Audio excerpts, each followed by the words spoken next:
வணக்கம் நண்பர்களே. சற்று முன் கலைஞர் மகளிர் உரிமை தொகை திட்டம் தொடர்பான மிக முக்கிய லேட்டஸ்ட் அப்டேட் கிடைத்திருக்கிறது. உரிமை தொகை திட்டம் தொடர்பான லேட்டஸ்ட் அப்டேட்டை தெரிந்து கொள்வதற்கு முன்னாடி இந்த ஒரு வீடியோக்கு லைக் கொடுத்து எங்களுக்கு சப்போர்ட் பண்ணுங்க ஃப்ரெண்ட்ஸ். நீங்க கொடுக்குற ஒவ்வொரு லைக்கும் எங்களுக்கு ரொம்பவே சப்போர்ட்டிவா இருக்கு. மறக்காம வீடியோ பார்க்கறதுக்கு முன்னாடி தயவு செஞ்சு இந்த ஒரு வீடியோக்கு லைக்கை மட்டும் தட்டி விட்டுருங்க. இப்போ வாங்க வீடியோக்குள்ள போலாம். அதாவது குடும்ப தலைவிகளுக்கு மாதம் ரூபாய் 1000 வழங்கும் கலைஞர் மகளிர் உரிமை தொகை திட்டம் போன்ற திட்டங்கள் தமிழ்நாட்டில் செயல்படுத்தப்பட்டு வருகின்றன. இந்த திட்டத்தில் 1.16 கோடி பெண்கள் பயனடைந்து வருகின்றனர் எனவும், மேலும் தகுதியான நபர்களுக்கு மகளிர் உரிமை தொகை வழங்க நடவடிக்கை மேற்கொள்ளப்பட்டு வருகிறது எனவும் தமிழ்நாடு உணவுத்துறை அமைச்சர் சக்கரபாணி கூறியுள்ளார். தமிழ்நாடு உணவு மற்றும் உணவுப் பொருள் வழங்கல் துறை அமைச்சர் சக்கரபாணி ஒட்டன்சத்திரம் அரசப்பிள்ளைப்பட்டி கிராமத்தில் ரூபாய் 9.45 கோடி மதிப்பீட்டில் நாங்கஞ்சி ஆற்றின் குறுக்கே தடுப்பணை அமைக்கும் பணிக்கு அடிக்கல் நாட்டினார். தொடர்ந்து நிகழ்ச்சியில் பேசிய அவர், தமிழ்நாடு முதலமைச்சர் திரு மு.க. ஸ்டாலின் அவர்கள் தமிழ்நாட்டு மக்களின் நலனுக்காக பல்வேறு திட்டங்களை அறிவித்து எல்லோருக்கும் எல்லாம் என்ற வகையில் சிறப்பாக செயல்படுத்தி வருகிறார்கள். பொதுமக்களின் நலனுக்காக நகர பேருந்துகளில் கட்டணமில்லா பயணம் மேற்கொள்ளும் விடியல் பயண திட்டம் செயல்படுத்தப்படுகிறது. இந்த திட்டத்தின் வாயிலாக வேலைக்கு செல்லும் ஒவ்வொரு பெண்ணிற்கும் மாதம் ரூபாய் 900 வரை சேமிப்பு ஏற்படுகிறது. அதனைத் தொடர்ந்து குடும்ப தலைவிகளுக்கு மாதம் ரூபாய் 1000 வழங்கும் கலைஞர் மகளிர் உரிமை தொகை திட்டம் போன்ற சிறப்பான திட்டங்கள் செயல்படுத்தப்பட்டு வருகின்றன. இந்த திட்டத்தில் 1.16 கோடி பெண்கள் பயனடைந்து வருகின்றனர். மேலும் தகுதியான நபர்களுக்கு மகளிர் உரிமை தொகை வழங்க நடவடிக்கை மேற்கொள்ளப்பட்டு வருகிறது. மாண்புமிகு தமிழ்நாடு முதலமைச்சர் அவர்கள் இந்தியாவில் எங்கும் செயல்படுத்தப்படாத உங்களுடன் ஸ்டாலின் திட்ட முகாமை கடலூர் மாவட்டத்தில் கடந்த 15/7/2025 அன்று தொடங்கி வைத்தார்கள். பொதுமக்கள் அரசு அலுவலகங்களுக்கு சென்று அலுவலர்களை பார்க்க வேண்டும் என்றால் கால தாமதம் ஏற்படும் என்பதற்காகவும், போக்குவரத்து சிரமங்கள் உள்ளிட்ட இன்னல்களுக்கு பொதுமக்கள் ஆளாகக்கூடாது என்பதற்காகவும் அனைத்து அரசு அலுவலர்களும் உங்கள் வீட்டை தேடி உங்கள் ஊரை தேடி வருகின்ற திட்டம்தான் உங்களுடன் ஸ்டாலின் திட்டமாகும். இந்த முகாமில் வருவாய்த்துறை, ஊரக வளர்ச்சித்துறை, மின்சாரத்துறை, வேளாண்மை துறை, கூட்டுறவுத்துறை ஆகிய 15 துறைகளைச் சேர்ந்த அலுவலர்கள் வந்துள்ளார்கள். சுமார் 46 சேவைகள் மேற்கொள்ளப்பட உள்ளது. நீங்கள் மனுக்கள் கொடுத்தால் மனுக்கள் மீது 45 நாட்களில் தீர்வு காண வேண்டும் என்று மாண்புமிகு முதலமைச்சர் அவர்கள் உத்தரவு வழங்கியுள்ளார். 6 முதல் 12ஆம் வகுப்பு வரை அரசு பள்ளிகள் மற்றும் அரசு உதவி பெறும் பள்ளிகளில், அதாவது தமிழ் வழி கல்வி படித்து வரும் உயர்கல்வி பயிலும் மாணவிகளுக்கு மாதம் ரூபாய் 1000 வழங்கும் புதுமை பெண் திட்டம் செயல்படுத்தப்படுகிறது. இதன் மூலம் தமிழ்நாட்டில் பெண்கள் உயர்கல்வி படிப்பது உயர்ந்துள்ளது. தமிழ்நாட்டில் இந்த திட்டத்தின் வாயிலாக சுமார் 5 லட்சம் மாணவிகள் மாதந்தோறும் ரூபாய் 1000 உதவித்தொகை பெற்று பயனடைந்து வருகின்றனர்.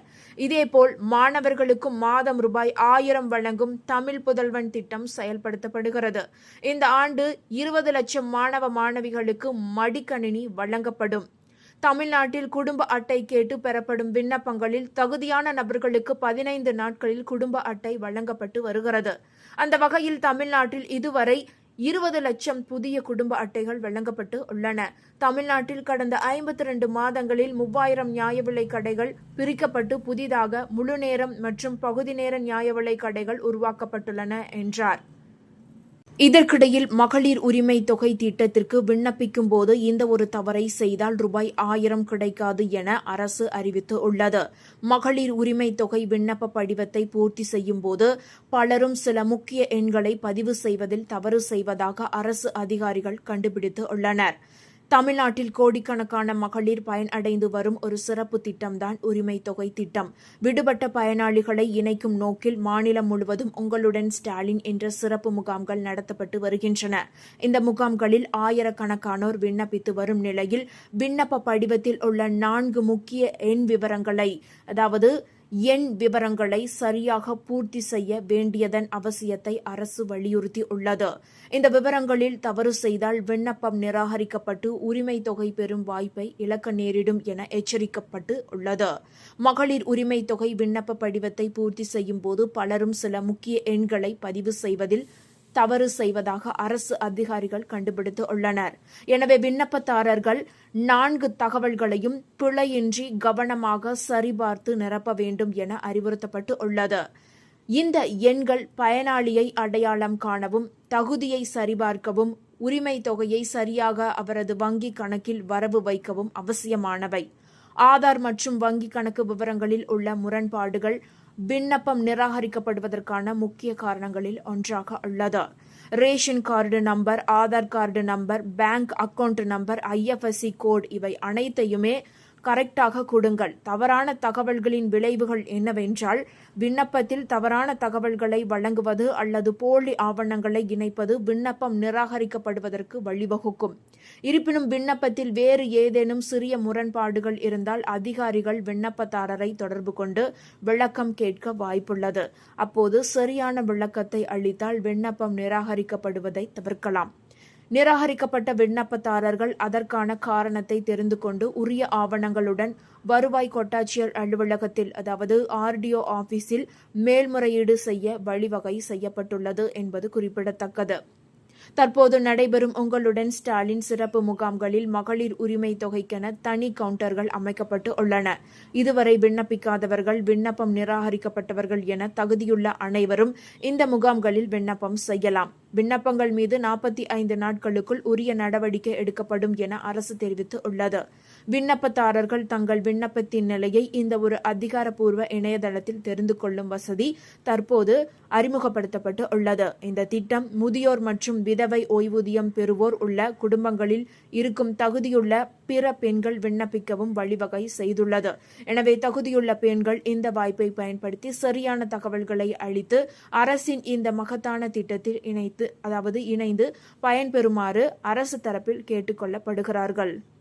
இதற்கிடையில் கலைஞர் மகளிர் உரிமை தொகை திட்டத்தில் புதிய பயனாளிகளுக்கான பொங்கல் பரிசாக உரிமை தொகை வழங்கப்பட அதிக வாய்ப்புள்ளது என்ற தகவல் கிடைத்துள்ளது. மகளிர் உரிமை தொகை திட்டத்தை பொறுத்தவரை உங்களைப் போலவே இன்னும் ஏராளமானோர் விண்ணப்பித்துக் கொண்டிருக்கின்றனர். தினசரி நடக்கும் உங்களுடன் ஸ்டாலின் முகாமில் தகுதியான பெண்கள் மனு கொடுத்து வருகின்றனர். இதற்கான கால அவகாசம் நவம்பர் மாதம் வரை உள்ளது. அப்போது வரை இதுவரை கலைஞர் மகளிர் உரிமை தொகை திட்டத்திற்கு விண்ணப்பிக்காதவர்கள் விண்ணப்பிக்கலாம். தமிழ்நாடு அரசு அதற்கான போதுமான கால அவகாசத்தை கொடுத்துள்ளது. கூடவே ஏற்கனவே இந்த திட்டத்திற்கு விண்ணப்பித்தவர்களின் மனுக்களை தமிழ்நாடு அரசு பரிசீலிக்க தொடங்கியுள்ளது. எல்லா மனுக்களையும் ஒரே நேரத்தில் பரிசீலிக்க முடியாது என்பதால் ரேஷன் கார்டுக்கு புதிதாக விண்ணப்பம் செய்தவர்களின் விண்ணப்பங்களை எப்படி தேதி வாரியாக பிரிக்கப்பட்டு பகுதி பகுதியாக ஒப்புதல் கொடுக்கப்படுகிறதோ அதே நடைமுறையும் இத்திட்டத்தில் பின்பற்றப்படுகிறது. இதுவரை கொடுக்கப்பட்ட மனுக்களை எல்லாம் அரசு தேதி வாரியாக பிரித்து குறிப்பிட்ட தேதிக்குள் முதன்மையாக கொடுக்கப்பட்ட மனுக்களை எல்லாம் முதலில் பரிசீலித்து அதன்பின் மற்ற மனுக்களை பரிசீலிக்க உள்ளது. இதில் தகுதியான பயனாளிகளின் தேர்வும் கூடவே இறுதி செய்யப்பட்டு கொண்டே வரும்.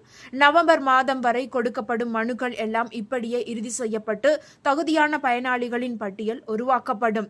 அதன் பிறகு ஒட்டுமொத்தமாக கலைஞர் மகளிர் உரிமை தொகை திட்டத்திற்கான புதிய பயனாளிகளின் பட்டியல் இறுதி செய்யப்பட்டு தேர்வு செய்யப்பட்ட எல்லா பயனாளிகளுக்கும் ஒரே நேரத்தில் இது குறித்த தகவல் தெரிவிக்கப்படும் என தெரிகிறது. ஏனென்றால் கடந்த முறையும் இதே பார்முலாவையே தமிழ்நாடு அரசு பின்பற்றியது.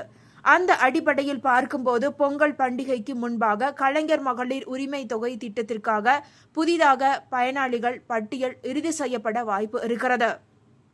அவர்களுக்கெல்லாம் பொங்கல் பரிசாக மகளிர் உரிமை தொகை திட்டத்தில் சேர்க்கப்பட்ட தகவலை கொடுத்து 1000 ரூபாய் வழங்கவும் அரசு திட்டமிட்டு உள்ளதாக தெரிகிறது. ஏனென்றால் அண்மையில் நிகழ்ச்சி ஒன்றில் பேசிய துணை முதலமைச்சர் உதயநிதி ஸ்டாலின் புதிதாக விண்ணப்பித்தவர்களுக்கு இன்னும் 1 அல்லது 2 மாதங்களில் நல்ல செய்தி வரும் என தெரிவித்தார். அதை வைத்து பார்க்கும்போது பொங்கல் பரிசாக கலைஞர் மகளிர் உரிமை தொகை விரிவாக்கத்தை பற்றிய தகவல் அரசு பிரம்மாண்டமாக அறிவிக்கும் என எதிர்பார்க்கப்படுகிறது. அதனால் இந்த ஆண்டு பொங்கல் பண்டிகைக்கு பெண்களுக்கு மிகப்பெரிய குட் நியூஸ் காத்திருக்கிறது.